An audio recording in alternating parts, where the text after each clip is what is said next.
கல்லில்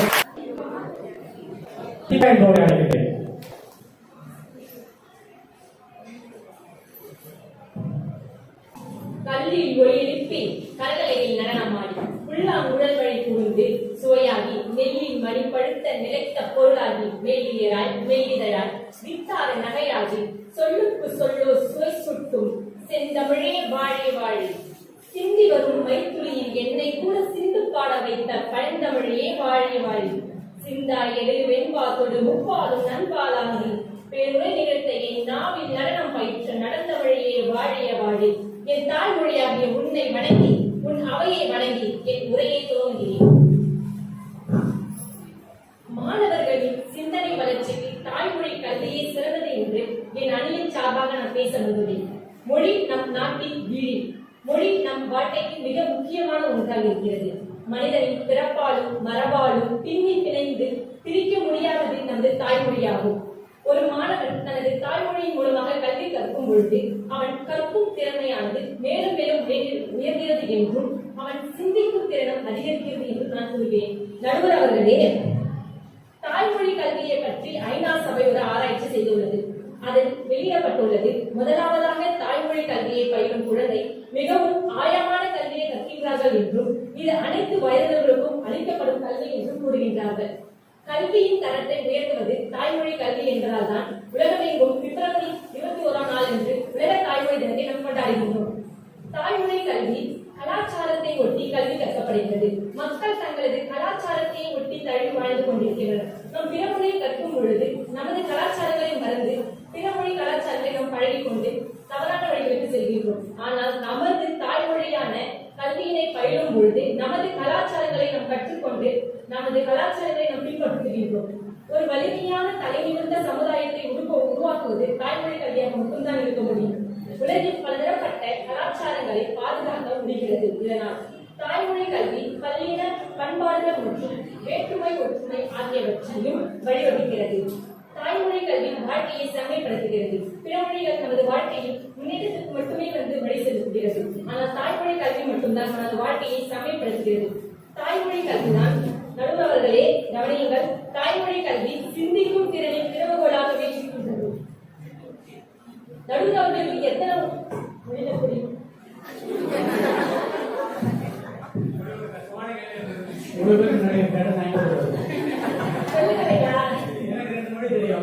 எந்த மொழியினை கற்றாலும் ஒருவன் சிந்திக்க உருவெடுப்பது தாய்மொழி கல்வியாக மட்டும்தான் இருக்கும் என்று நான் கூறுகிறேன்.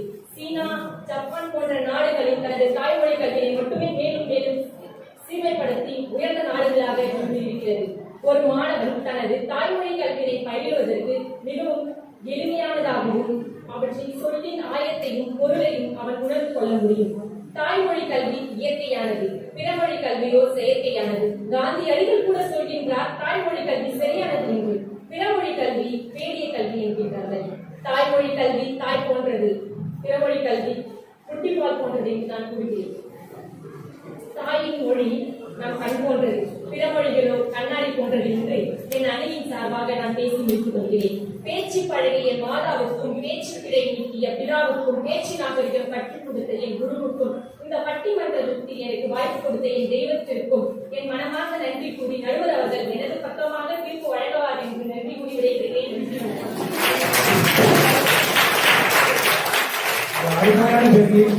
தெளிவான பேசி ஐநா சபை கூட தமிழினுடைய வார்த்தைகள் சிந்தனை வளர்க்க முடியும் அப்படின்னு சொல்றாங்க. அப்படிங்கிறத அருமையாக பண்ணி கொடுத்துருக்காங்க இந்த மன்றத்தில். தினேகா அவர்கள் மிக்க நன்றி. அவர்களுக்கு தகுந்த பதிலடி கொடுக்க இப்பொழுது வருகை புரிகிறார் ஆங்கிலத்துறை சேர்ந்த விஜயலட்சுமி அவர்களை அன்போடு அழைக்கின்றேன்.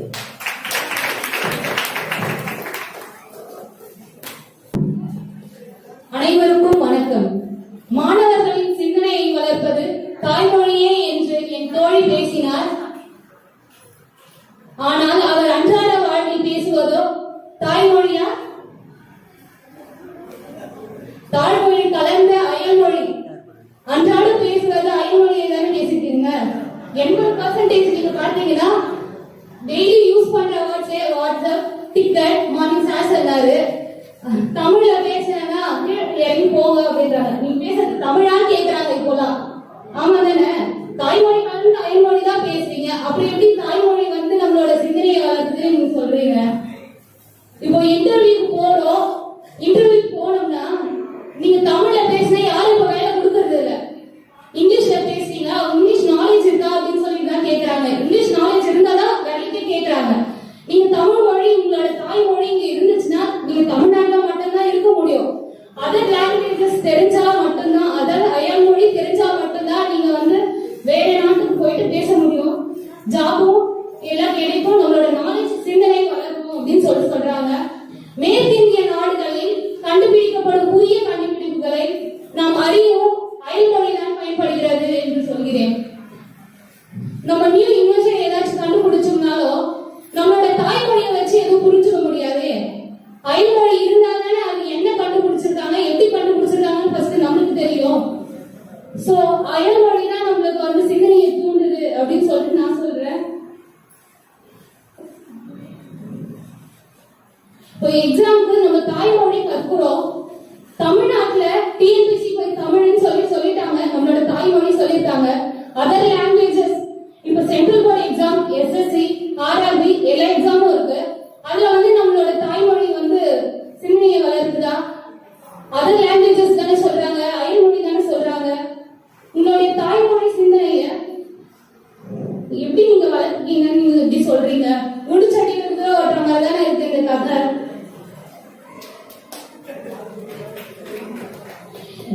இப்ப தாய்மொழி அப்படின்னு சொல்றாங்க, தாய்மொழி சிந்தனைன்னு சொல்றாங்க. ஆனா அதர் லாங்குவேஜஸ் மூவிஸ் பாக்குறது இல்லையா, சாங்ஸ் கேட்கறது இல்லையா? தினமும் பேசுறீங்களா அப்படின்னு சொல்லிட்டு இங்கிலீஷ்லாம் பேசுறது இல்லையா, அயல்மொழியே பேசுறது இல்லையான்னு நம்மளோட டாபிக் வந்து, நம்மளோட தலைப்பு வந்து சிந்தனையை வளர்ப்பது தாய்மொழி கல்வியா அயல்மொழி கல்வியா தானே தவிர நீங்க தமிழ்ல பேசுறீங்களா அயல்மொழியில பேசுறீங்களான்னு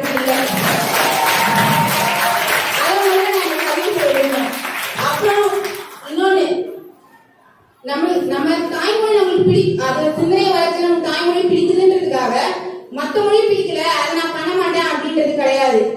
இப்போ ஒரு படம் பாக்குறோம், நான் வந்து என்னோட ரசிகரோட படம் மட்டும் தான் பாக்குறாமா, எல்லா படமும் பார்க்கலாம். நீங்க தமிழ் வந்து பேசுறீங்க, தமிழ் பக்கம் பேசுறீங்கன்றதுக்காக சினிமாவே பார்க்க கூடாது, பாடல்களை கேட்க கூடாது, இந்த மாதிரி எல்லாம் சொல்லக்கூடாது. அதுக்கும் இதுக்கும் சம்மந்தம் கிடையாது. ஓகேங்களா? ரெண்டாவது, ஒரு மாணவர் தாய்மொழியில கல்வி கற்கும் போது மட்டும்தான் அவரோட சிந்தனை ஆற்றல் வந்து பெருகும். 90% மாணவர்களுடைய சிந்தனை ஆற்றல் எவ்வளவு பெருகுது அப்படின்னு சொன்னா அவங்க தாய்மொழியின் மூலமா கல்வி கற்கிறதால மட்டும்தான் அது பெருகுது. உதாரணத்துக்கு அவங்க சொன்னாங்க, இன்னைக்கு நம்ம தமிழ் வழியே படிச்சுட்டு போறோம், இன்டர்வியூ போவோம், அவங்க வந்து கேள்விகள் கேட்பாங்க, அந்த நேரத்துல சொன்னா தமிழ்ல பேச முடியாதுன்னு சொல்லிட்டு. அப்படி கிடையாதுங்க. இன்னைக்கு தமிழ் வழி கல்வி கட்டுறவங்கள இஸ்ரோ விஞ்ஞானி சிவம் இருக்காங்க இல்லையா, அவர் தமிழ் வழி கல்வி கட்டுறதுதான்.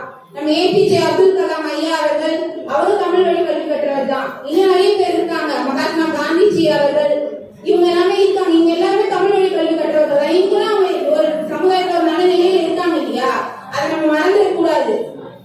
அயல்வழி கல்வி கட்டால் மட்டும்தான் நம்ம ஒரு உயர்ந்த நிலைக்கு செல்லலாம் அப்படின்றது வந்து இது வந்து ஏற்கக்கூடிய கருத்தா இல்ல. புரியுதுங்களா?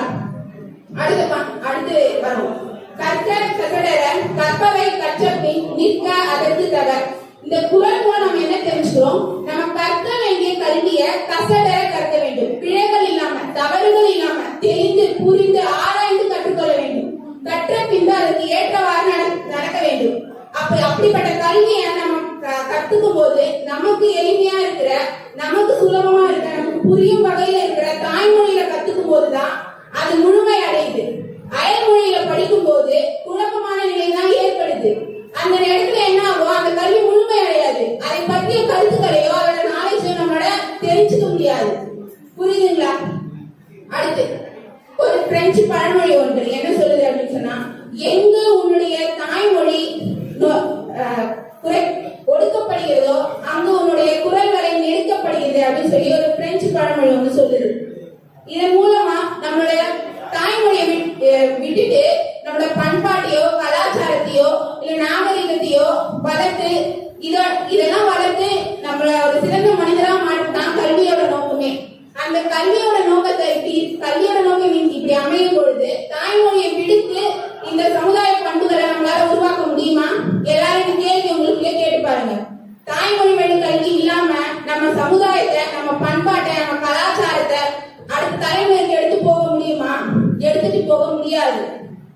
நடுவர் அவர்களே, இறுதியாக ஒன்றை மட்டும் சொல்லிக் கொள்கிறேன். கையில் வெண்ணெயை வைத்துக் கொண்டே நெய்யை தேடி திரிபவர்கள் போல நம்ம கிட்டே பணம் வேற மாதிரி தாய்மொழி இருக்கு. இருந்தாலும் எனக்கு அதெல்லாம் வேணாம், சுகர் ஃப்ரீ போன்ற சர்க்கரை எனக்கு வேணும்னு சொல்லிட்டு அயல்மொழியை நாடி செல்கிறார்கள் எதிரணியினர். இதுதான் என்னுடைய உரையை முடித்துக் கொள்கிறேன்.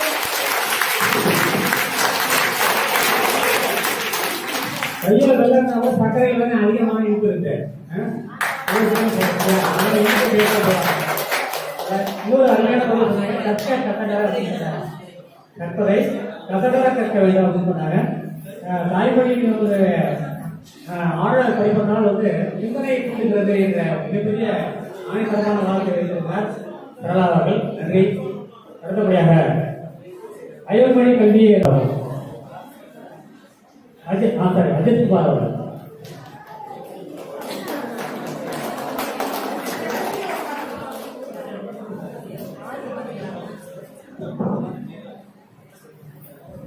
அனைவருக்கும் வணக்கம்.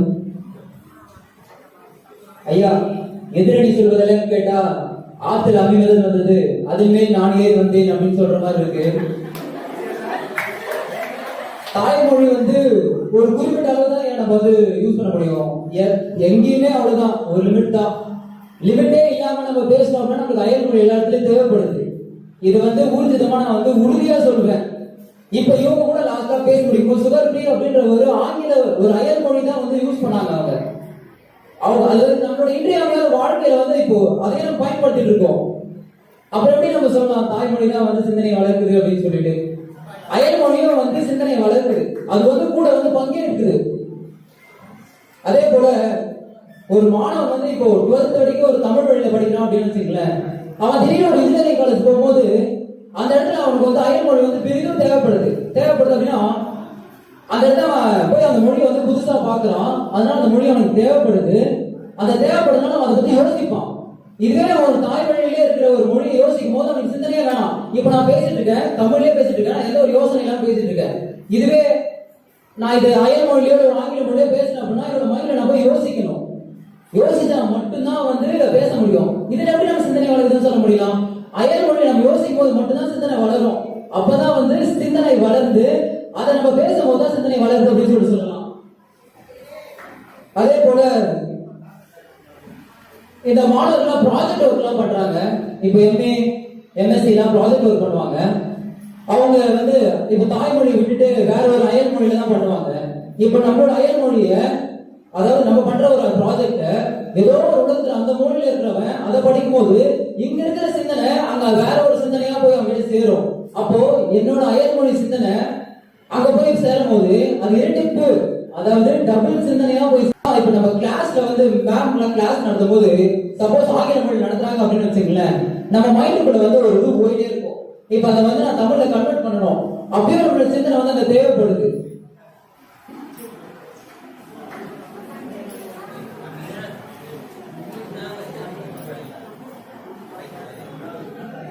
தாய்மொழி எப்படி சொல்றதுன்னா எல்லாருக்கும் பொதுவானது, நம்ம எல்லாம் யூஸ் பண்ணலாம் அப்படின்னு சொல்லிட்டு. பட் எங்க போனா நமக்கு அயல்மொழி மிகவும் இன்றியமையாம இருக்கு. இதோட நீரின்றி அமையாத உலகு அப்படின்ற மாதிரி அயல்மொழி இல்லாம அமையாது நல்ல வாழ்க்கை அப்படின்ற அளவுக்கு ஆயிடு போச்சு. இப்ப நம்ம டெய்லி அதை யூஸ் பண்ணி அவனுக்கு வேற வழியே இல்லாம இருக்கு.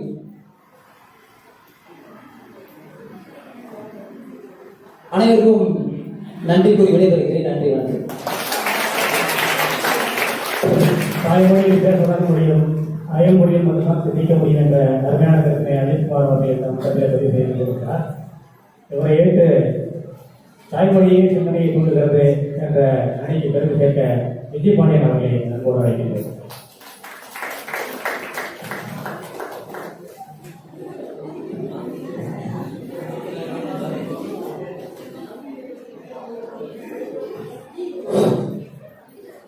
எங்கள் வாழ்வும் எங்கள் வளமும் மங்காது தமிழே என்று சங்கே முழங்கும். தமிழே ஆதித்தாயே, தமிழர்க்கெல்லாம் உயிரே வாழ்க. தமிழ்நாட்டுக்கும் பிற நாட்டுக்கும் அமுதாய் அமர்ந்த அம்மா வாழ்க. ஊரில் தமிழன் மார்பை தட்டி பாரில் தமிழை நானே என்றும் சிறை தந்த தமிழே வாழ்க. ஓரா உலகின் மொழியே வாழ்க. நடுவரையா, நாங்க பேச வந்த எல்லாத்தையுமே எங்களுக்கு சாதகமாவே பேசிட்டாங்க. இதுக்கு மேல என்ன பேசினாலும் எங்களுக்கு என்ன பண்றதுன்னு தெரியல. இருந்தாலும் நான் என்ன கேட்கிறேன்னா, முறையான ஒரு ஒரு ஒரு நாடுன்னா என்ன? தாய் நாடு, தாய்மொழி, இதுதானே முறையான ஒரு இது. ஆமா, அவரு இதுக்கு முன்னாடி பேசின தாய் நாடு, தாய்மொழி, மற்ற பிறகுதான் மற்ற மொழிகள் எல்லாம் நமக்கு தரும். முதலில் தாயிடமிருந்து கற்றுக்கொள்கிறது குழந்தையானது முதலில் தாயிடமிருந்து எதை கற்றுக்கொள்கிறதோ அது அந்த குழந்தைக்கு தாய்மொழி. ஆனால் உலக மொழிகளில் எல்லாம் முதன்மையானது தாய்மொழின்னு சொல்றோம். முதல் வகுப்பில் நட்பை தேடி கொடுத்தது, இரண்டாம் வகுப்பில் கதை சொல்லி கொடுத்தது, மூன்றாம் வகுப்பில் திருக்குறள் நெறியை போதித்தது, நான்காம் வகுப்பில் ஒழுக்கத்தை அறிவூட்டி, ஐந்தாம் வகுப்பில் விளையாட்டை பயிற்றுவித்து, ஆறாம் வகுப்பில் பாடமாக்கி, ஏழாம் வகுப்பில் ஒற்றுமையை போதித்து, எட்டாம் வகுப்பில் விட்டு கொடுத்தலை புரிய வைத்து, ஒன்பதாம் வகுப்பில் விதை விதைத்து, 10ஆம் வகுப்பில் தன்னம்பிக்கையை ஊட்டி, 11ஆம் வகுப்பில் மேலும் மேலும் தன்னம்பிக்கையை ஊட்டி வெற்றி கனியை கொடுப்பது எங்களுடைய தாய்மொழி கல்வியே என்று இன்னும் ஒரு பாயிண்டே கொடுப்பது. ஏன்னா எங்க தமிழை பத்தி சொன்னா எங்களுக்கு டைமும் பத்தாது. இன்னும் இதுக்கு முன்னாடி பேசுன நம்முடைய சகோதரி சொன்னாங்க, குண்டு சட்டியில தான் குதிரை ஓட்டணும் அப்படின்னு சொல்லிட்டு. நாங்க ஓட்டத்துக்கு இடம் இல்லாம இன்னும் தேடிட்டு இருக்கிறோம். எங்களுடைய தமிழ் மொழி பரப்பதற்கு இடமும் சரி, பொருளும் சரி, அளவும் சரி, எல்லையும் சரி, எதுவுமே கிடையாது. எங்களுடைய தாய்மொழி கருத்தின் வாயிலாக நாங்கள் தெரிவித்துக் கொள்கிறோம். நாங்க படிச்சா மட்டும்தான் கத்துக்குவோம் அப்படின்னு சொல்லிட்டு எதுவுமே கிடையாதுயா. நான் ஒரு முக்கியமான கருத்தை இந்த இடத்துல பதிவு செய்ய விரும்புறேன். நம்முடைய முன்னோர்கள் எல்லாம் பாத்தீங்கன்னா முந்தைய காலத்துல அதிகமா பேச மாட்டாங்க, நம்முடைய செய்கைகளை வச்சுதான் சில விஷயங்களை புரிஞ்சுப்பாங்க. அந்த மாதிரி கம்ப ராமாயணத்துல ஒரு அருமையான ஒரு பாட்டு என்னன்னா, சீதையை போயிட்டு ராமன் பார்த்துட்டு இலங்கைக்கு வருவாரு. அப்ப நம்முடைய ராமனை பார்த்து ஒரு செய்திகளை உணர்த்துவார். அந்த செய்திகளை என்ன வச்சு உணர்றாங்கன்னா, சீதை நலமுடன் இருக்கிறாள், அவர் கற்பு நெறி தவறாமல் இருக்கிறாள், அவருடைய ஒழுக்க நெறிகளை தவறாமல் இருக்கிறாள் என்று நம்முடைய ஒரு பாடல் விளக்கம். கந்திலின் கற்பினும் கனியை கண்களால் தென்திரை அடைகளல் இலங்கை தென்னகர் அண்டநாயகாய் நீதுலத்தி ஐயமும் பண்டுல பயம் என்று அனுமன் பண்ணுவார். ஒரு குறிப்புகள் வைத்தே எங்களால் தமிழ் மொழி கல்விகளால் எங்களுடைய அனைத்தையும் எங்களால் உருவாக்க இயலும் என்பது எங்களுடைய ஆணித்தனமான கருத்து. ஆங்கில கல்வி என்பது அயல்மொழி கல்வி என்பது சும்மா வாங்க போங்க ஆனா இருக்கணும்னு நினைக்காதீங்க. அது மட்டும்தான் எங்களால் சொல்ல முடியும்.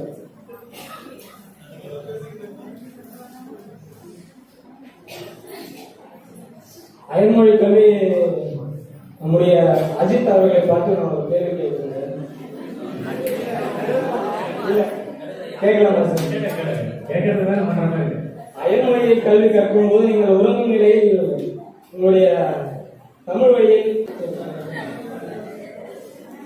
குழந்தையின் உடலை தாய்ப்பால் தமிழ் மொழி இணைந்தே இணைகிறது. தாய்மொழி உணர்வையும் தாய்ப்பால் உடலையும் வளர்க்கிறது. தன்னை படித்தவனை தாய் தடுத்தாலும் விடமாட்டேன், ஆனால் தமிழை படித்தவனை தாய் தடுத்தாலும் விடமாட்டேன். இனமீன்ற தமிழ்நாடு என ஈன்ற தந்தைக்கும் தாய்க்கும் திரையாலும் நலமேனும் கிடைக்கும் செத்தொழியும் நாள் எனக்கு திருநாளே என்று கூறி விடைபெறுகிறேன். நன்றி, வணக்கம்.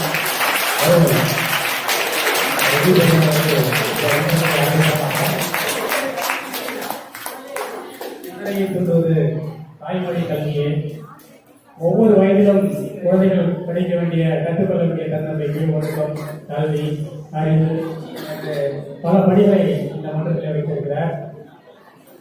தாய்மொழி கல்வியை தருவது என்று இந்த சிறப்பாக கட்டிய விஜயபாண்டியன் அவர்களுக்கு நன்றி. அவரை எதிர்த்து இந்த முதலாவதாக தாய்மொழி கல்வி என்ற அணியினுடைய வாதங்களுக்கு பிரதிவாதியாக முற்றிலுமாக ஒரு எதிர்ப்பான ஒரு கொள்கை சார்ந்த ஒரு பேச்சை கொடுத்த ஹேமலதாவை அவர்களை ஒரு அழைக்கின்றனர்.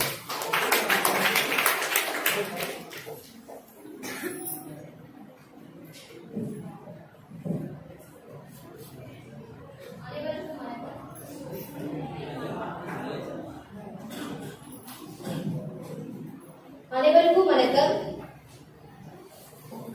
எதிரணியினர் பேசினாங்க, நாங்க ஏதோ தாய்மொழியை பத்தி தப்பு தப்பா பேசுற மாதிரியும் எங்க 3 பேரையும் பார்த்து அழியிற மாதிரியும் சொல்லிட்டு அவர் பேசிட்டு போறாரு.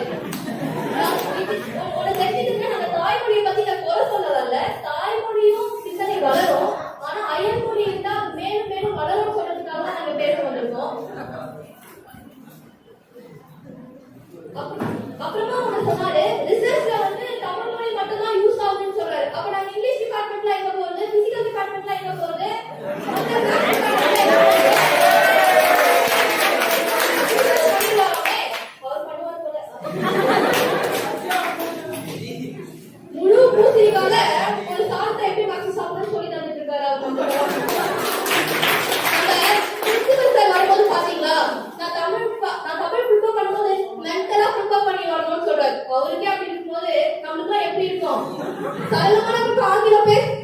தமிழ் பேசணும்.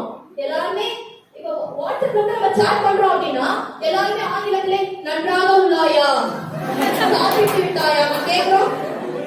ஆங்கில மொழி தான் யூஸ் பண்றோம்.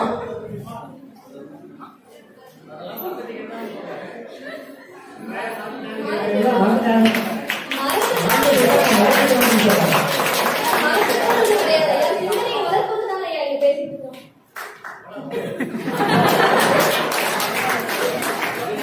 அப்புறமா 12th முடிச்சுட்டு போயிடும். 12th முடிச்சுட்டு போன உடனே சயின்ஸ் இன்ஜினியரிங் ஸ்டூடெண்ட்ஸ் எல்லாம் எடுக்கும் போது தமிழ் மொழியை கற்பிக்கிறாங்க. அவங்க எல்லாம் தமிழ் மொழியை டீச் பண்றாங்க. எல்லாமே இங்கிலீஷ் லாங்குவேஜ் தான்.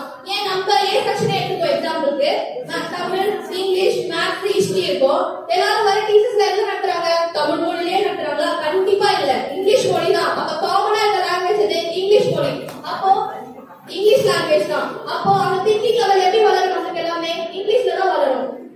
அதுவும் இல்லாம நிறைய பிலாசபர்ஸ், நிறைய சைக்காலஜி புக்ஸ் எல்லாமே எதுல அவைலபிளா இருக்கு அப்படின்னு பார்த்தோம்னா இங்கிலீஷ் லாங்குவேஜ் தான் அவைலபிளா இருக்கும். அப்ப மாணவர்களோட சிந்தனை எதுல வளரும்? இங்கிலீஷ் லாங்குவேஜ் தான் வளரும். அயல் மொழியில தான் வளரும். அப்புறம் எதிரணி வந்து சொன்னாங்க, நம்ம மொழியில இருக்கிற கல்ச்சரை வந்து கத்துட்டா மட்டும் போதுமா அப்படின்னு சொல்றாங்க. நம்ம மொழியில இருக்க கல்ச்சரை மட்டும் கத்துட்டா இப்ப நம்ம வெளியூருக்கு போக வேண்டிய அவசியம் இருக்கும். கண்டிப்பா ஏதோ ஜாப்காகவோ எதுக்காக போறோம் அப்படின்னா அங்க போய் நம்ம கல்ச்சர் படியே தமிழ் மொழியில பேசினா யாருமே மதிக்க மாட்டாங்க, உண்மையாவே மதிக்க மாட்டாங்க. அப்ப நமக்கு அங்க வந்து அயல் மொழி தேவைப்படும், கண்டிப்பா தேவைப்படும். இங்க வேணா நம்ம வந்து தமிழ்நாட்டுல இருக்கும்போது தமிழ் மொழி பேசலாமே தவிர, ஆனா அயல் நாட்டுக்கு போகும்போது கண்டிப்பா வந்து அயல் மொழி வேணும். அதுவும் இல்லாம தமிழ் மொழின்றது ஒரு சர்ஃபேஸ் லெவல்ல மட்டும்தான் திங்கிங் வந்து நமக்கு வளர்க்குமே தவிர, ஆனா அயல் மொழி வந்து ஒரு ஐயராளரான திங்கிங் வந்து வளர்க்கும். எப்படி பார்த்தோம்னா ஒரு கான்செப்ட் எடுத்துக்கிறோம் அப்படின்னா அந்த கான்செப்ட் எடுத்துக்கிறோம் அப்படின்னா தமிழ் மொழியில வந்து அது ஈஸியா வந்து புரிஞ்சிடும் இல்லையா? அதனால நம்ம சிந்திக்க மாட்டோம், அதுல இருக்கக்கூடிய உள் கருத்தை நம்ம வந்து பார்க்க மாட்டோம். ஆனா இங்கிலீஷ் லாங்குவேஜ் அப்படின்னு பார்க்கும்போது நிறைய டீப்பா படிக்கணும் அப்படின்னு சொல்லி நமக்கு தோணும்.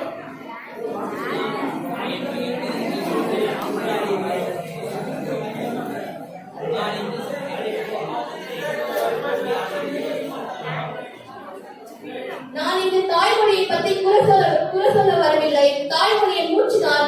ஆனால் தாய்மொழியில் குறைவாக சிந்தனை வளரும், அயல் மொழியில் மிகுந்த சிந்தனை உள்ளது என்று கூறி என் உரையை முடித்துக் கொள்கிறேன்.